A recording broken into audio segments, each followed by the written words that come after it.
Mateus capítulo 5. Esse texto servirá de base para a nossa exposição nessa noite, versos 14 a 16.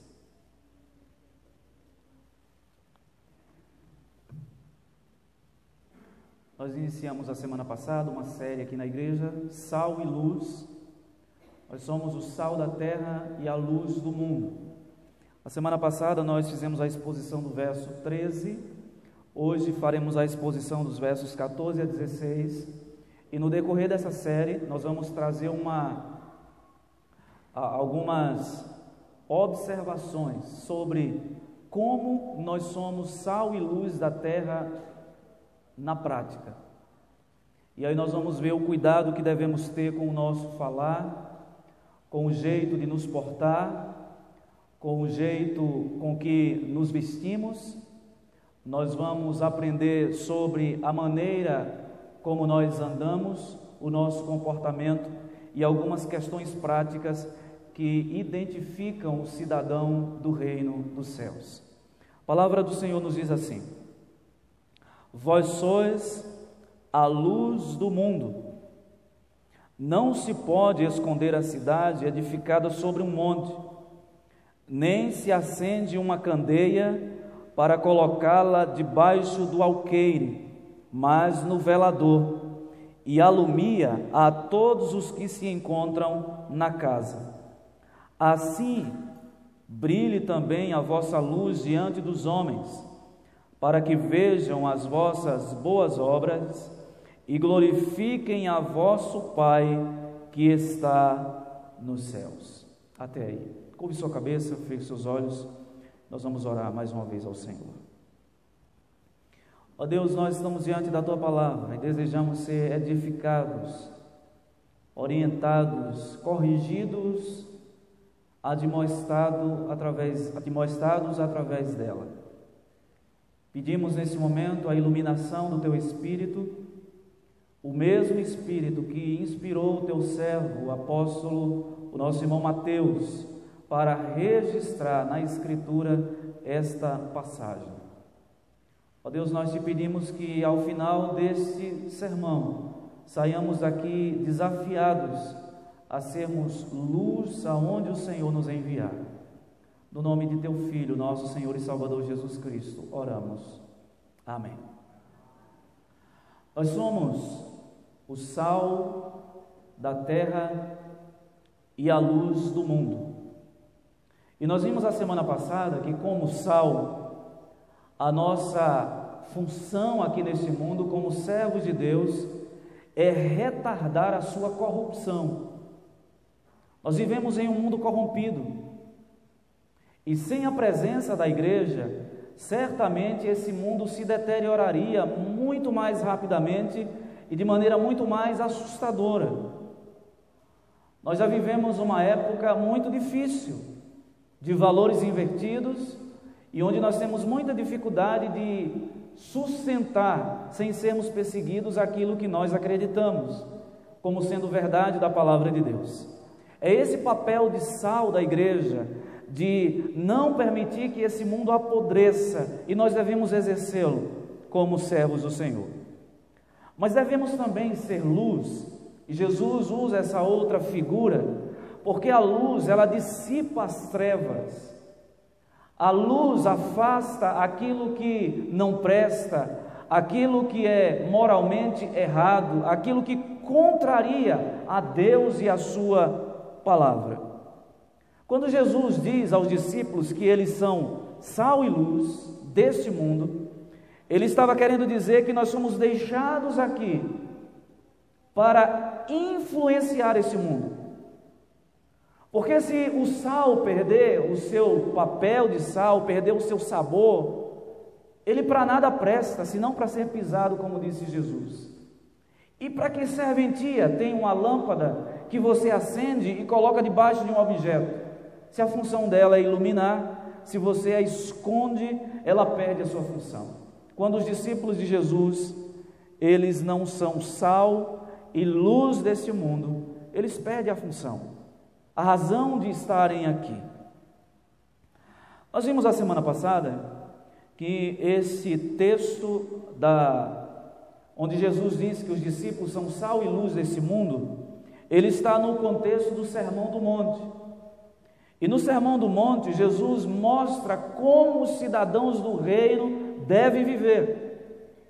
Qual é o padrão dos cidadãos do reino? Como eles devem se comportar? É sobre isso que Jesus trata nesse sermão. As bem-aventuranças descrevem, como nós vimos a semana passada, o caráter do discípulo de Jesus. Tem a ver com algo mais interno. Mas essas metáforas que Jesus usa de sal e luz, tem a ver com a nossa resposta a este caráter cristão que nós carregamos em nós. Então, ser sal e luz tem a ver com a nossa atitude prática. As bem-aventuranças têm a ver com aspectos mais do coração. As analogias que Jesus usa aqui, as metáforas, têm a ver com o nosso comportamento, aquilo que nós transbordamos para fora e que está lá dentro do nosso coração. Vamos então à exposição desse texto? Eu gostaria de destacar as palavras principais do texto, as palavras-chave.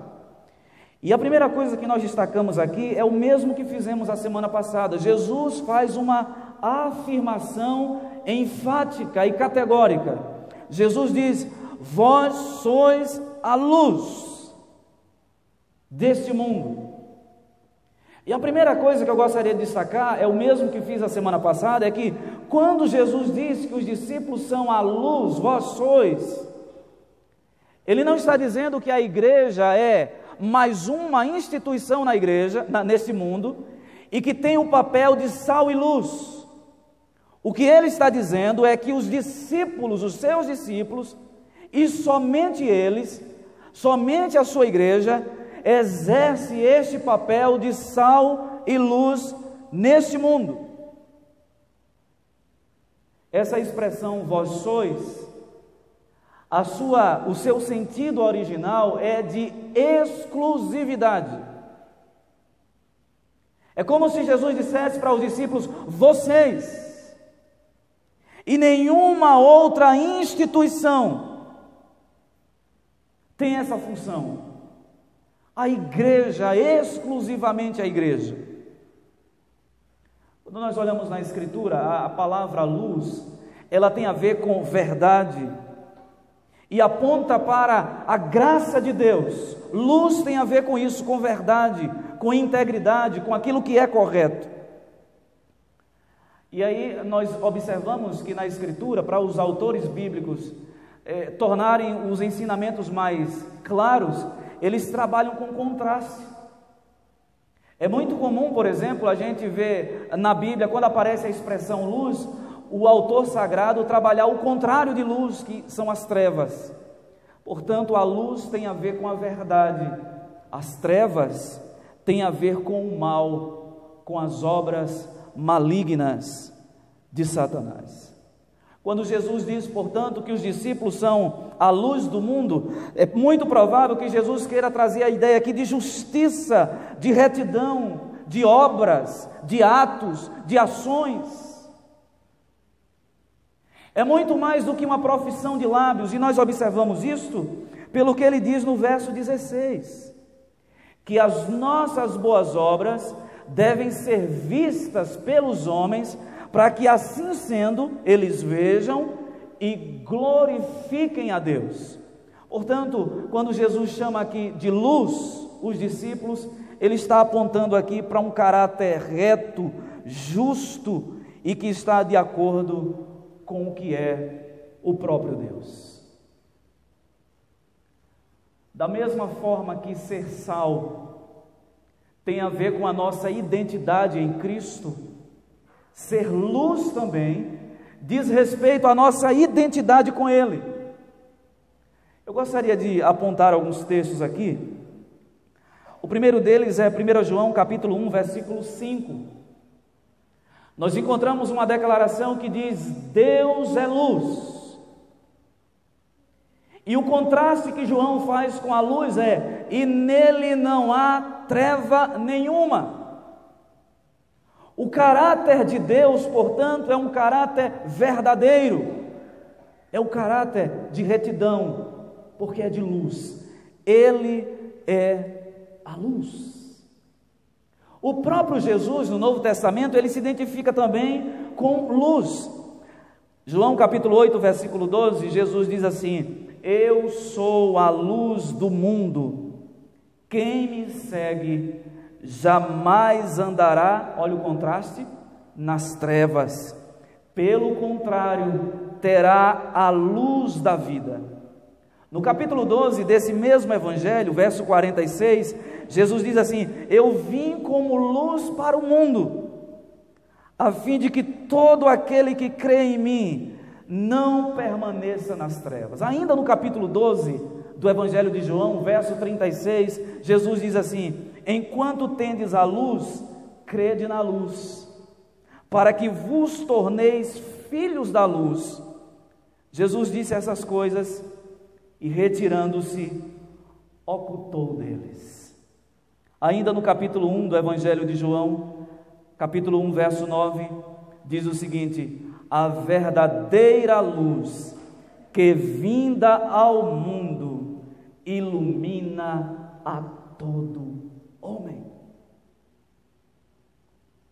Quando Jesus diz aos discípulos: vós sois a luz do mundo, o que ele estava querendo dizer é que, se vocês estiverem de fato em mim,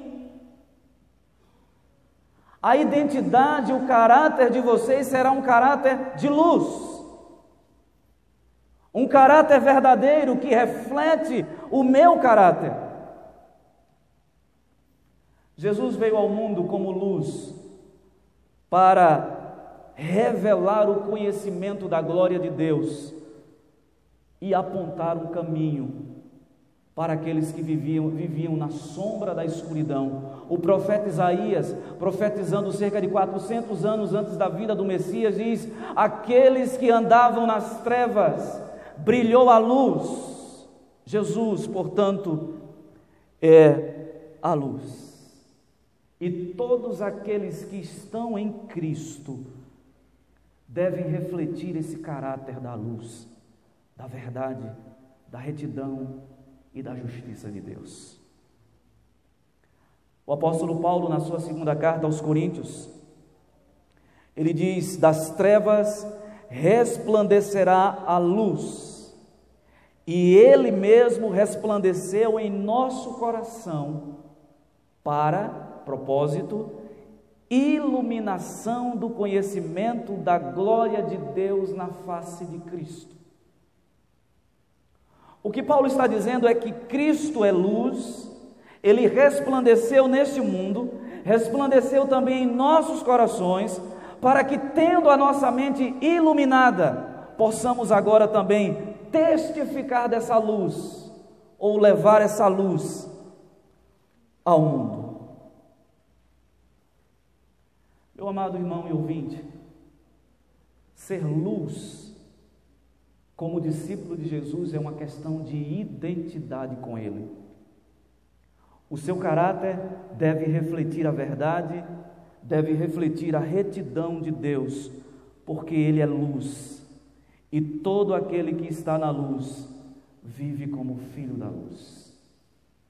O que é que a luz faz? A luz dissipa a escuridão. Em João capítulo 1, do verso 4 ao verso 5, diz o seguinte sobre Jesus: a vida estava nele, e a vida era a luz dos homens. A luz resplandece nas trevas, e as trevas não prevaleceram contra ela, porque a luz ajuda a revelar as coisas como elas realmente são. Meus irmãos, quantas pessoas nesse mundo que vivem sem luz, as suas vidas estão imersas nas trevas, elas não têm norte, elas não têm orientação, elas não têm direcionamentos claros, porque elas estão imersas nas trevas. E como filhos da luz que somos, Nós devemos apontar a essas pessoas direções, caminhos. A luz, além de dissipar as trevas, ela orienta. É muito comum as pessoas, quando viajam à noite e vão para algum lugar onde não tem energia elétrica, elas carregam lanternas. Antigamente, os faróis, até hoje, a gente tem aqui na cidade de Salvador 2 faróis: farol de Itapuã e o farol da Barra. E na ponta daquela estrutura tem lâmpadas, uma lâmpada que fica girando. E aquilo ali apontava o caminho para os marinheiros, para eles saberem onde era que ficava a terra firme, o lugar, a costa. Então, em alto mar, muito distante, eles avistavam o farol e eles sabiam que ali tinha terra firme. A luz serve para orientar, dar direções, norte. E, portanto, quando estamos em Cristo, quando pertencemos a Ele, quando estamos unidos a Ele, a nossa vida naturalmente oferece às pessoas direção, norte. Aqui é o que nós chamamos na Escritura de união com Cristo. O caráter de Cristo é verdadeiro, Ele é luz. O caráter de Deus é verdadeiro, Ele é luz. E todos aqueles que estão numa união mística com Cristo, todos aqueles que já tiveram seus corações lavados e regenerados, aqueles que pertencem a Cristo, naturalmente refletem luz, verdade. É uma contradição muito grande se alguém diz estar na luz, pertencer a Cristo, mas os seus atos não revelam a verdade de Deus, o caráter santo, justo e bom daquele que é luz. Quando Jesus diz vocês são, não era uma questão passageira, é uma questão de ser, de estar ligado a Ele. Vocês são a luz. E aparece a segunda expressão aí que eu gostaria de chamar a atenção dos irmãos. Jesus diz que nós somos a luz do mundo. Em que sentido essa palavra mundo é usada aqui? Na Escritura, muitas vezes a palavra mundo está relacionada à ideia de trevas, de ignorância, ou seja, a tudo aquilo que é oposto à luz, que é oposto a Deus. Nesse sentido, o que Jesus está dizendo é: vocês têm o dever de, como discípulos que estão na luz, iluminar este mundo que está em trevas. Porque essas trevas não prevalecerão contra a luz. João capítulo 1, versículo 5, a palavra do Senhor nos diz assim: a luz resplandece nas trevas. Nós poderíamos substituir aqui a trevas pela palavra mundo. A luz resplandece no mundo, e o mundo não prevalece contra ela. Você é luz, você é filho da luz, e como filho da luz, você deve refletir o caráter justo, bom e reto e verdadeiro de Deus. A luz conquista a escuridão. Onde a luz chega, as trevas se dissipam. Já pararam para observar que quando você está na sua casa, com as luzes todas apagadas, e você acende um palito de fósforo, não precisa ser muita coisa não, você acende um palito de fósforo, onde aquela luz, a luz do fósforo chega, tudo se dissipa. É por isso que lá no início da criação, diz o texto que no princípio, que não havia nada sobre a face da terra e que o Espírito de Deus pairava sobre todas as coisas. até que nós encontramos ali a expressão que ficou conhecida, o fiat lux, haja luz. E o que era trevas agora é iluminado pela luz. O mundo está em trevas, e por isso ele precisa da luz, que é a igreja. E todos aqueles que foram captados pela luz de Cristo,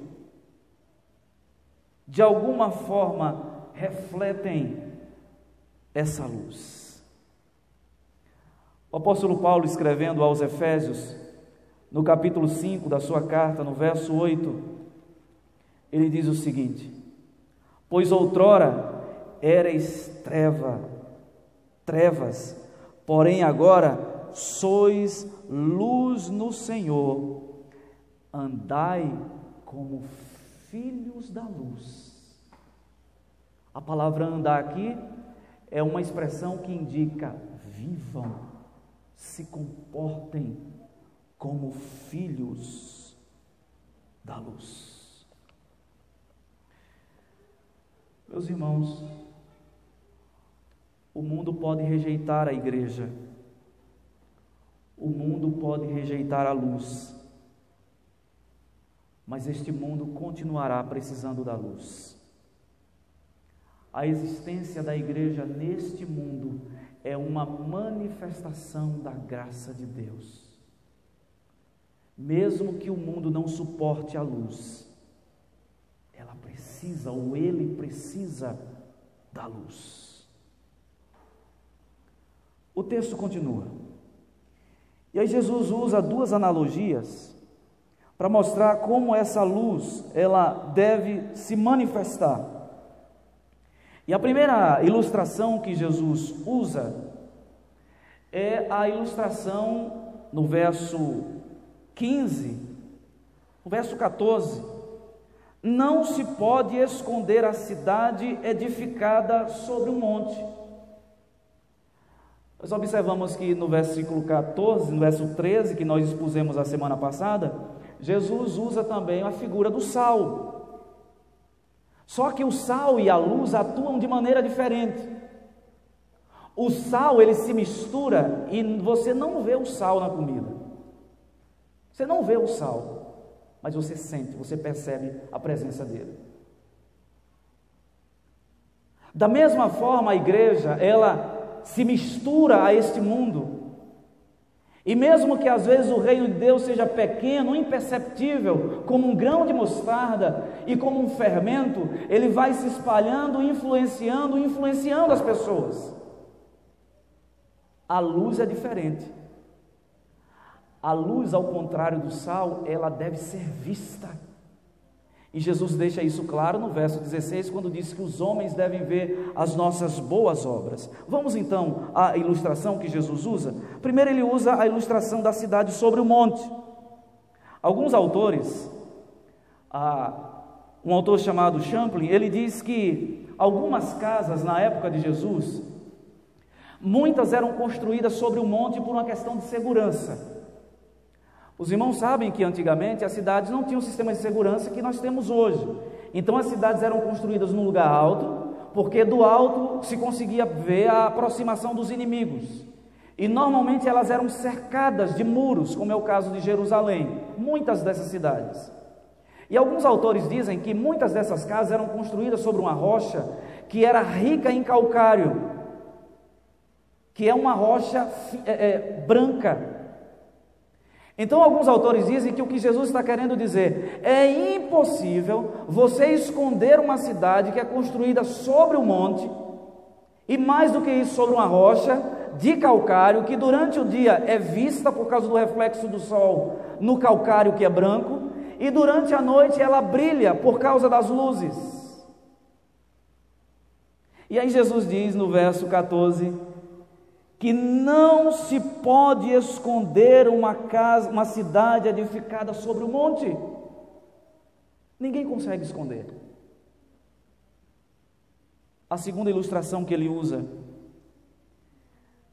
no verso 15: nem se acende uma candeia para colocá-la debaixo do alqueire, mas no velador, e alumia a todos os que se encontram na casa.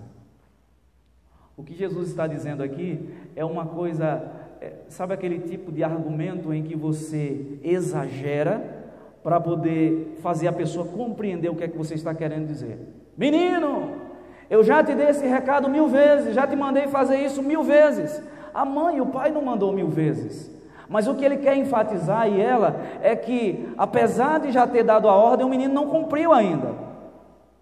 O que Jesus está dizendo aqui é: você não chega numa casa e alguém acende uma lâmpada e coloca debaixo do alqueire.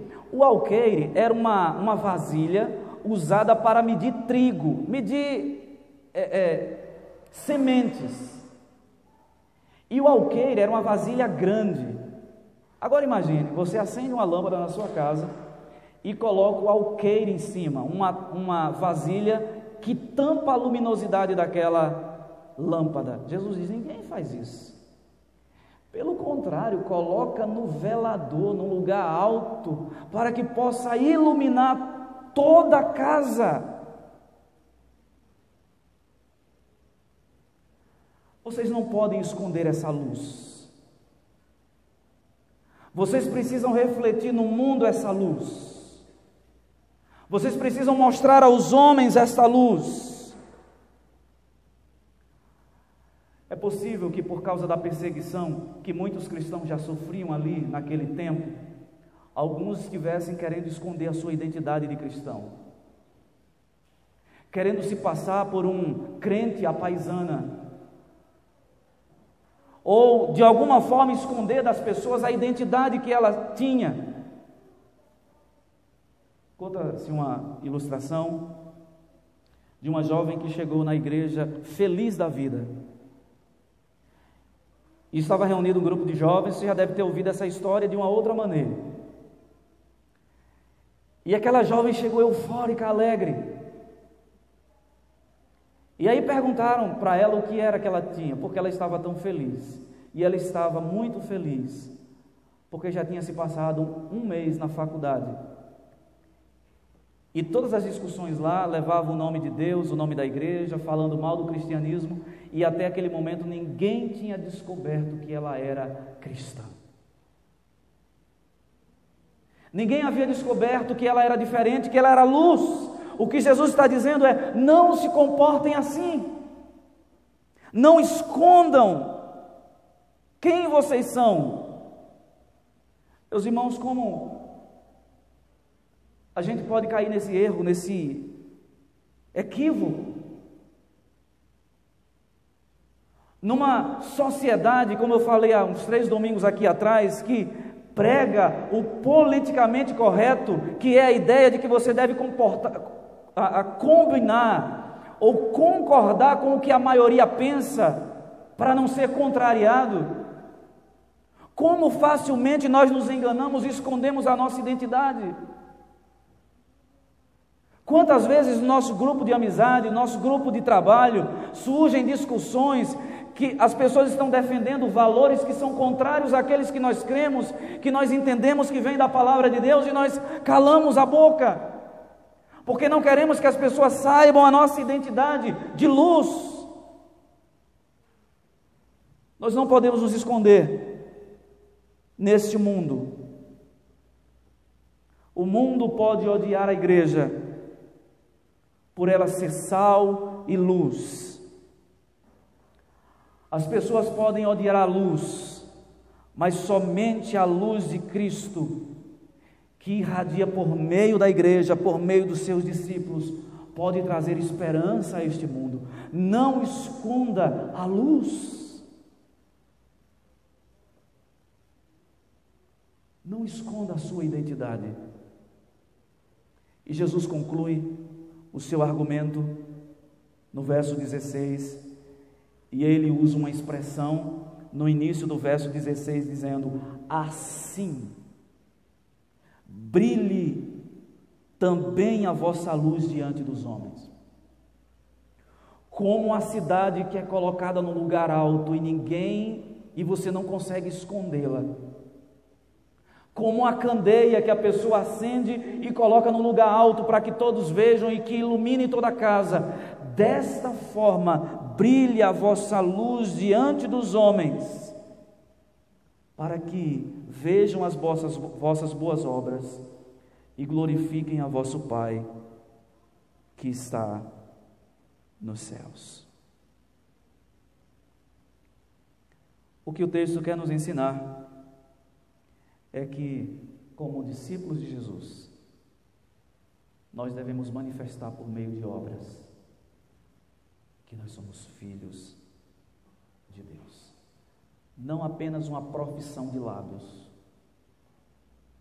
Na história do Novo Testamento, nós sabemos de um povo que fazia isso muito bem.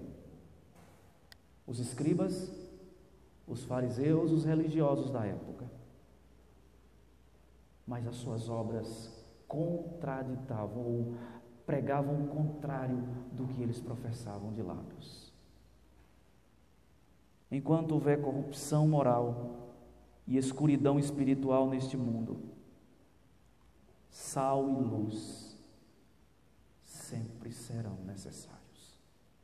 Enquanto houver corrupção nesse mundo, enquanto houver trevas, a igreja continuará sendo necessária para este mundo. Como luz, como você tem agido? Como sal, como você tem se portado? Que o Senhor nos ajude.